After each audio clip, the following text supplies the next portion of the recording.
Em nome do Pai, e do Filho, e do Espírito Santo. Amém. Alguns dias depois, Jesus entrou de novo em Cafarnaum. Logo se espalhou a notícia de que ele estava em casa. E reuniram-se ali tantas pessoas que já não havia lugar nem mesmo diante da porta. E Jesus anunciava-lhes a palavra. Trouxeram-lhe então um paralítico carregado por 4 homens, mas não conseguindo chegar até Jesus por causa da multidão, abriram então o teto bem em cima do lugar onde ele se encontrava. Por essa abertura, desceram a cama em que o paralítico estava deitado. Quando viu a fé daqueles homens, Jesus disse ao paralítico: Filho, os teus pecados estão perdoados. Ora, alguns mestres da lei que estavam ali sentados refletiam em seus corações: como este homem pode falar assim? Ele está blasfemando. Ninguém pode perdoar pecados a não ser Deus. Jesus percebeu logo o que eles estavam pensando no seu íntimo e disse: Por que pensais assim em vossos corações? O que é mais fácil? Dizer ao paralítico: os teus pecados estão perdoados? Ou dizer: levanta-te, pega a tua cama e anda? Pois bem, para que saibais que o Filho do Homem tem na terra poder de perdoar pecados, disse ele ao paralítico: eu te ordeno, levanta-te, pega a tua maca e vai para a tua casa. O paralítico então se levantou e, carregando a sua cama, saiu diante de todos. E ficaram todos admirados e louvavam a Deus, dizendo: Nunca vimos uma coisa assim. Palavra da salvação, glória a vós, Senhor. Meus irmãos e minhas irmãs, entramos agora no capítulo 2 do Evangelho de São Marcos. Agora do versículo 1 até o 12º. E vocês estão vendo que a fama de Jesus está se espalhando, e é isso que Marcos está mostrando. A fama de Jesus se espalhando, e Jesus cura aqui, Jesus liberta ali, Jesus expulsa os demônios. E é como se Jesus estivesse numa correria, embora ele tenha sempre as paradas, como nós vimos, para rezar. Então, o evangelho hoje começa dizendo: alguns dias depois, Jesus entrou de novo em Cafarnaum. Lembremos que Jesus estava em Cafarnaum e a fama dele estava se espalhando. E aí vieram e falaram para ele: olha, todos te procuram. Aí Jesus disse: eu preciso ir para outros lugares. E aí ele sai de Cafarnaum, ele cura aquele leproso que nós vimos ontem. Agora ele volta de novo para Cafarnaum.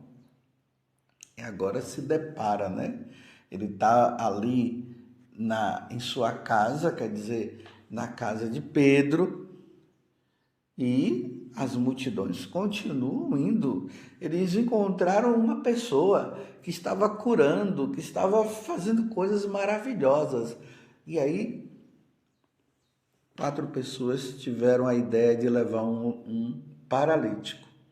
Ontem foi um leproso, hoje um paralítico. A casa de Pedro lotada, cheia, não tinha como entrar pela porta, então eles passam por cima o paralítico e ali coloca diante de Jesus. E aqui é o que eu vejo de interessante nesta passagem. E eu já falei isso muitas vezes e é preciso continuar falando para que nós entendamos. porque água mole em pedra dura, tanto bate até que fura, não é verdade? Então nós temos que continuar falando para que você possa entender e eu entender cada vez mais. Quando Jesus olha aquele paralítico, em vez de ele dizer para o paralítico levanta, ele diz: filho, os teus pecados estão perdoados. Está ali no versículo 5, o 5. Mas não era para Jesus ter falado para aquele homem, levanta-te e anda? Ele olha para o homem e diz: os teus pecados estão perdoados. Aqui tem um ensinamento maravilhoso, meus irmãos. Jesus, ele veio do céu para se oferecer em sacrifício pelos nossos pecados. A única forma de nós entrarmos no céu é recebendo o perdão dos nossos pecados. E só quem pode perdoar os nossos pecados é Deus. Aqui, de maneira especial, na pessoa de nosso Senhor Jesus Cristo. Porque nós cremos na Santíssima Trindade. Um Deus em 3 pessoas. E é a pessoa de Jesus que vem para se oferecer em sacrifício pela nossa redenção. Eu repito mais uma vez, pecador que não se arrepende não entra no céu. Então Jesus vem e dá o perdão. Você vê que Jesus não estava preocupado com a cura do corpo. Jesus estava preocupado com a cura da alma. Ele poderia estar preocupado com a cura do corpo, mas não, ele vê naquele homem um grande pecador que estava ali. E a primeira coisa que ele diz: filho, os teus pecados estão perdoados.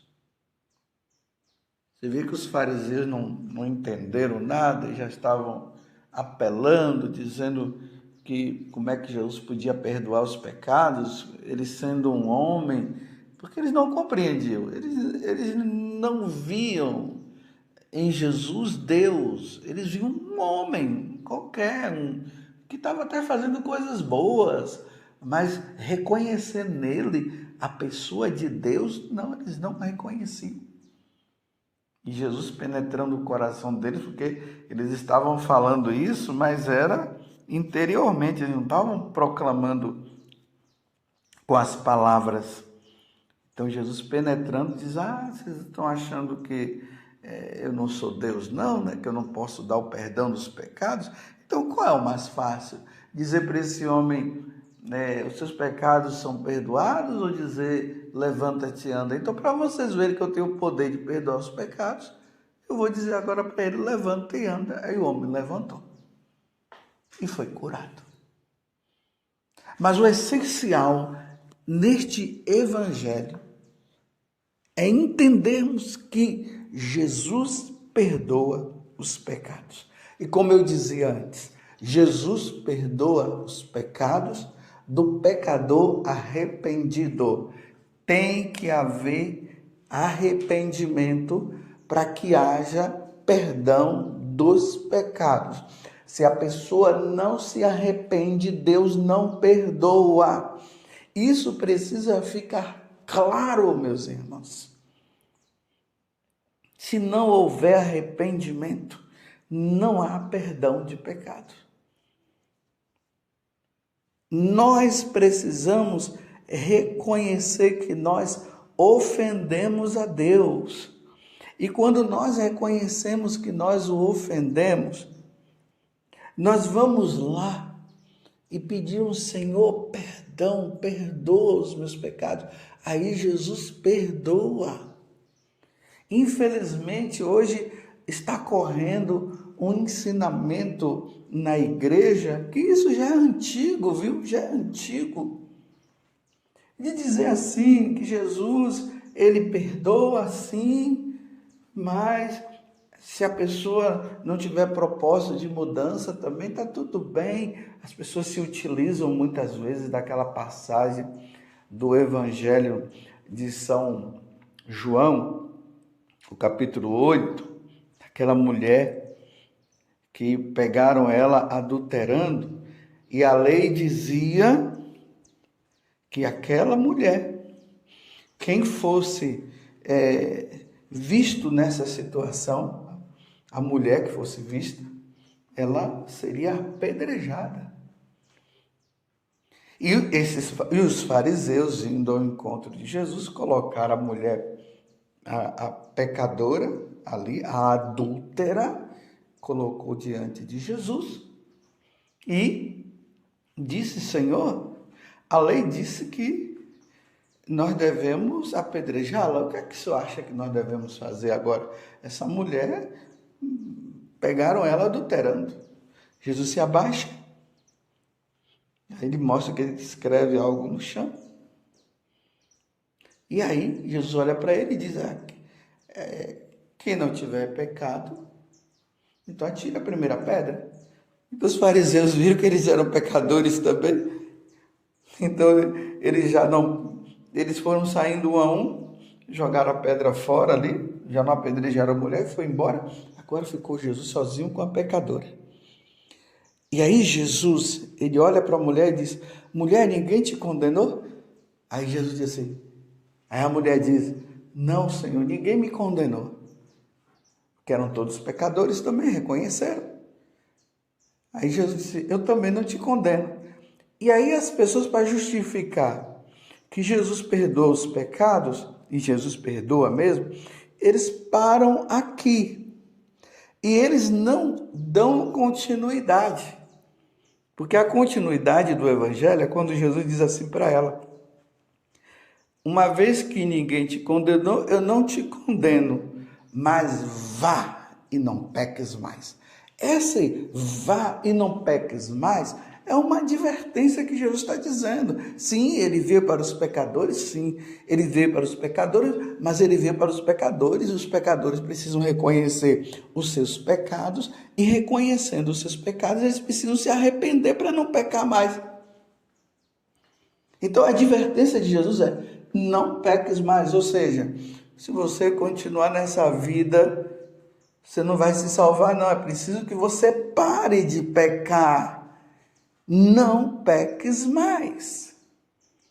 E hoje está assim, né? Jesus perdoa os pecados, ninguém pode julgar, porque Jesus não condenou aquela mulher. E para que Jesus não condenou aquela mulher, ela não condenou mesmo. Ele não condenou mesmo, mas ele advertiu: vá e não peques mais. Você está entendendo? As pessoas, elas querem se salvar sem largar o pecado. E essa história de que Jesus não veio para condenar, realmente Jesus não veio para condenar ninguém mesmo, não. Porque nós merecíamos a condenação. Merecíamos sim a condenação. Por isso que Jesus vem para ser oferecido em sacrifício, para nos resgatar, para nos tirar das mãos de Satanás, para nos tirar do pecado, para nos tirar da morte, desde que haja arrependimento da nossa parte. Se não houver arrependimento, então na primeira vinda de Jesus, nós recentemente estávamos no Advento e nós vimos isso. A primeira vinda de Jesus foi justamente para nos perdoar, para não julgar, mas na segunda vinda ele vem para julgar, meus irmãos. Ele vem. E aqueles que não se arrependerem dos seus pecados não se salvarão. Lembremos que São Paulo fala na carta aos Coríntios que todos nós teremos um dia de irmos no tribunal de Deus e nós prestaremos contas dos atos bons ou maus que nós tivermos cometido nesse corpo. Então significa que ali nós seremos julgados. quando nós formos ao encontro de Deus. Então imagina uma pessoa que não quer se arrepender do seu pecado. Ela quer continuar no pecado e dizendo Deus é amor, Deus é misericórdia, Deus não condena ninguém, você não pode me condenar, e vem essa história toda. E depois que for o encontro de Deus vai ter julgamento. Seremos julgados. Todas aquelas pessoas que já morreram, a alma dela foi diante de Deus e foi julgada. Aquelas que se arrependeram, mudaram de vida, entraram no céu. E aí nós temos, essa lista de santos na igreja. Eram homens e mulheres que viviam uma vida errada, mudaram de vida, levaram uma vida santa, estão no céu.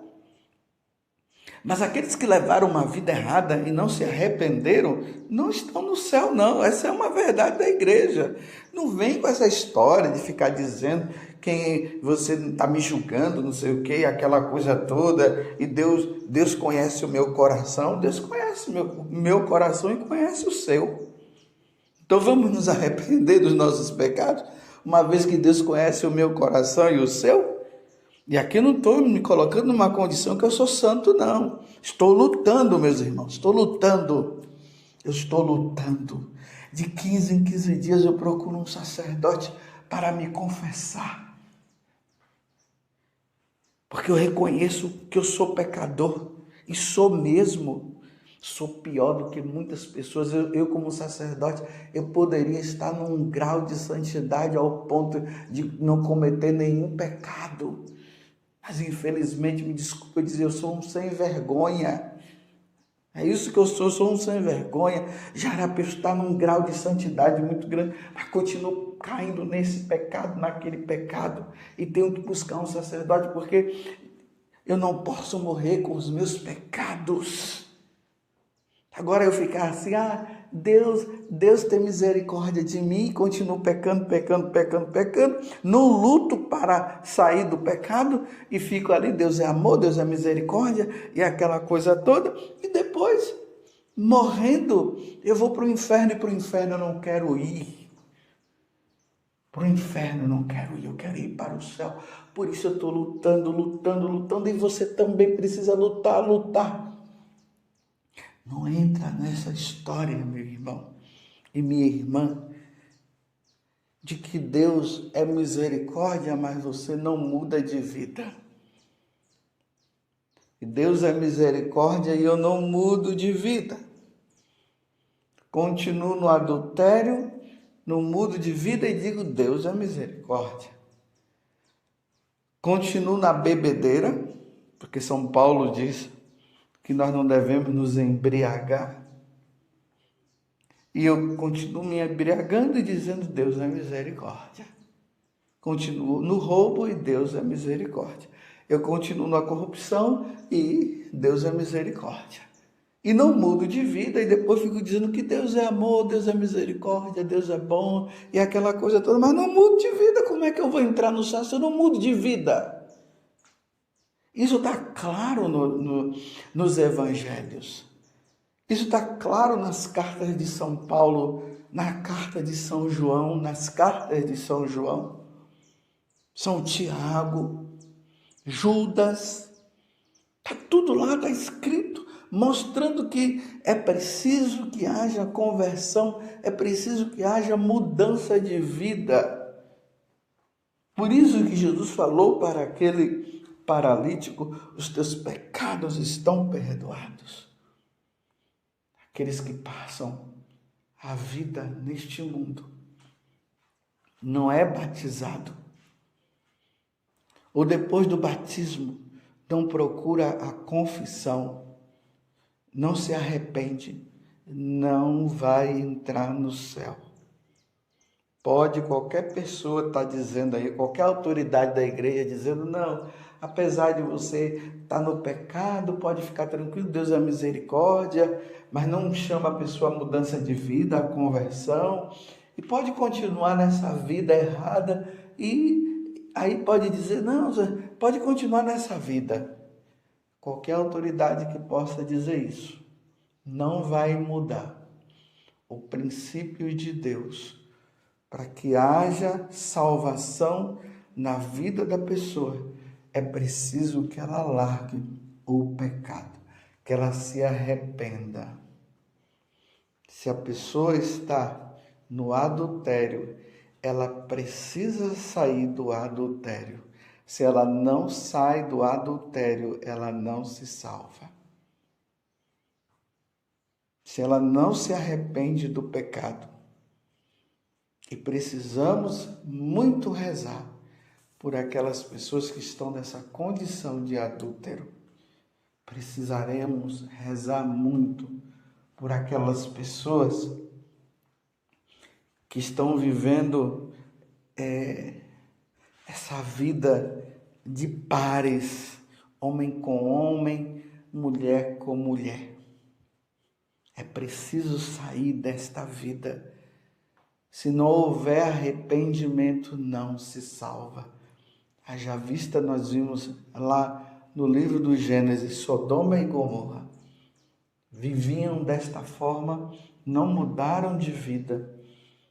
E o anjo do Senhor foi lá e destruiu a todos, porque eles estavam vivendo situações contra a natureza. Depois, no livro de Levítico, capítulo 18, versículo 23, Deus deixa bem claro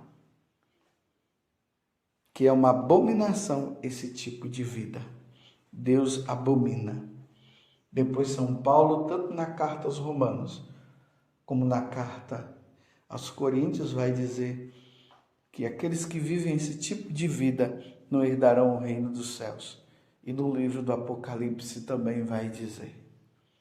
Meus irmãos, Jesus quer dizer para nós, os teus pecados estão perdoados. Mas para isso acontecer, é preciso que haja arrependimento e o desejo de não praticarmos mais o pecado. Pelo contrário, se não houver arrependimento, não se salva. Louvado seja nosso Senhor Jesus Cristo, para sempre seja louvado, e a sua mãe, Maria Santíssima.